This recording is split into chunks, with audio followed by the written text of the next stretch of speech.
കേരളത്തിലെ സ്ത്രീകളുടെ ഡിസ്ട്രസ് വളരെ വലുതാണ്. അവരങ്ങേയറ്റം ബുദ്ധിമുട്ടാണ്. അവർക്ക് ബസ് കാശ് കൊടുക്കാൻ പോലും ഇല്ല. 2000 രൂപയോ 3000 രൂപയോ അല്ലെങ്കിൽ 1500 രൂപ പോലും ഒരു മാസത്തിൽ അവർക്ക് സേവ് ചെയ്യാൻ കഴിയുന്നത് അവർ വളരെ വലിയ കാര്യമായിട്ടാണ് എടുക്കുന്നത്. എന്ന് പറഞ്ഞാൽ ഒരു ദിവസം 50 രൂപ അല്ലെങ്കിൽ 70 രൂപ എന്നുള്ളത് താങ്ങാനാവാത്ത ഒരു കാര്യമായിട്ടുള്ള ലക്ഷക്കണക്കിന് കുടുംബങ്ങൾ കേരളത്തിലുണ്ട് എന്ന യാഥാർത്ഥ്യത്തിലേക്ക് ഞങ്ങളുടെ അടക്കം കണ്ണു തുറപ്പിച്ചത് രാഹുൽ ഗാന്ധിയാണ്. കേരളത്തിലെ ഒരു രാഷ്ട്രീയ മുന്നണി അത് ആവശ്യപ്പെട്ടിട്ടില്ല, അല്ലേ? കേരളത്തിൻ്റെ രാഷ്ട്രീയ നേതൃത്വമോ മറ്റ് സാമൂഹിക നേതൃത്വങ്ങളോ ഒന്നും തന്നെ ഇത്തരത്തിലൊരു വലിയ ഡിസ്ട്രസ് ഉണ്ടെന്ന് മനസ്സിലാക്കുന്നതിനേക്കാൾ മുൻപ് രാഹുൽ ഗാന്ധി നടത്തിയ ഇടപെടലിൻ്റെ ഫലമായിട്ടാണ് പ്രിയദർശിനി കൊണ്ടുവന്നത്.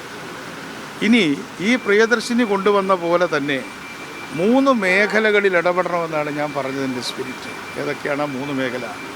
ഒന്ന്, പൊതുഗതാഗതത്തിൽ നമ്മൾ ഇടപെട്ടു, മിതമായിട്ട് ഇടപെട്ടിട്ടുള്ളൂ, എല്ലാ സ്ഥലത്തും പ്രിയദർശിനി ഇല്ലല്ലോ. 2, പൊതുവിദ്യാഭ്യാസം. 3, പൊതുജനാരോഗ്യം. അതിൽ പൊതുജനാരോഗ്യ രംഗത്തും ആളുകൾ ഡിസ്ട്രസ് കൊണ്ട് ഏറ്റവും വിഷമകരമായ അവസ്ഥയിൽ പോലും അവർ ആരോഗ്യത്തിന് വേണ്ടിയിട്ട് സർക്കാരിനെ ആശ്രയിക്കാനുള്ള അത്രയും ഡിസ്ട്രസ് അവർക്കുണ്ട്. പക്ഷേ അവരാകെ കൂടെ ചെയ്യുന്ന മറ്റൊരു കാര്യം, ഇത്തരത്തിലുള്ളൊരു സാഹചര്യം ഞങ്ങൾക്കുണ്ടാവരുത് എന്ന് കരുതിയിട്ട്, ശരിയായോ തെറ്റായോ, അവർ പലപ്പോഴും സൗജന്യമായിട്ടുള്ള സ്കൂളുകളിൽ വിട്ടിട്ട് സൗജന്യമല്ലാത്ത സ്കൂളിലേക്ക് പോകാൻ അവരുടെ തീരുമാനമാണ്. അപ്പോൾ അതും വാസ്തവത്തിൽ നമ്മൾ ആലോചിക്കുമ്പോൾ ഞങ്ങൾക്കിതിങ്ങനെ പറ്റി, അതുകൊണ്ട് ഇനി ഞങ്ങളുടെ കുട്ടികൾക്ക് നല്ല വിദ്യാഭ്യാസം കൊടുത്തവരെ വളർത്തണം എന്നതും അവരുടെ ഡിസ്ട്രസ്സിൻ്റെ ലക്ഷണമാണ്.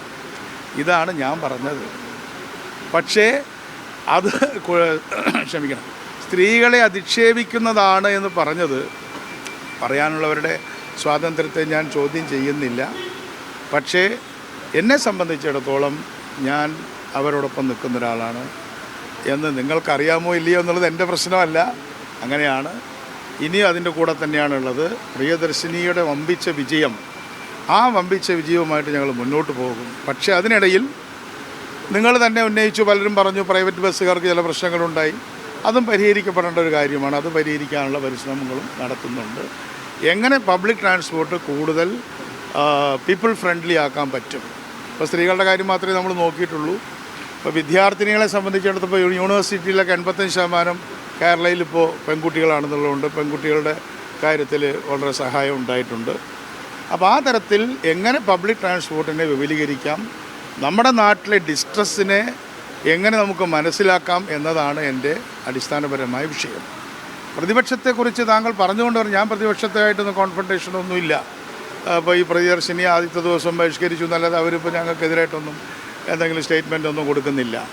പക്ഷേ അവർ ചെയ്ത ഒരു കാര്യം, അവർ ചെയ്താത്തിരുന്നൊരു കാര്യം, കേരളത്തിൽ ദാരിദ്ര്യമില്ല എന്നൊരു സ്റ്റേറ്റ്മെൻറ്റ് കൊടുത്തു.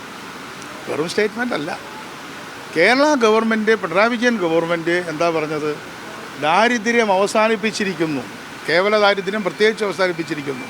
ഞങ്ങളെല്ലാം എന്ന് പറഞ്ഞു, ഇക്കണോമിസ്റ്റുകൾ പറഞ്ഞു ദാരിദ്ര്യം അവസാനിച്ചിട്ടില്ല, കടുത്ത ദാരിദ്ര്യം നിലനിൽക്കുകയാണ്. കാരണങ്ങൾ പലതാണ്, പക്ഷേ കടുത്ത ദാരിദ്ര്യം നിലനിൽക്കുകയാണ്. അത്തരത്തിലുള്ള കടുത്ത ദാരിദ്ര്യത്തിലേക്ക് കണ്ണു തുറപ്പിക്കുന്ന നടപടിയാണ് പ്രിയദർശിനി എന്ന് ഞാൻ വീണ്ടും ഇപ്പോൾ പറയുകയാണ്. അതിനെ ഞാൻ വളച്ചൊടിച്ചെന്നോ പൊട്ടിച്ചെന്നോ ഒന്നും ഞാൻ ആക്ഷേപിക്കാനില്ല.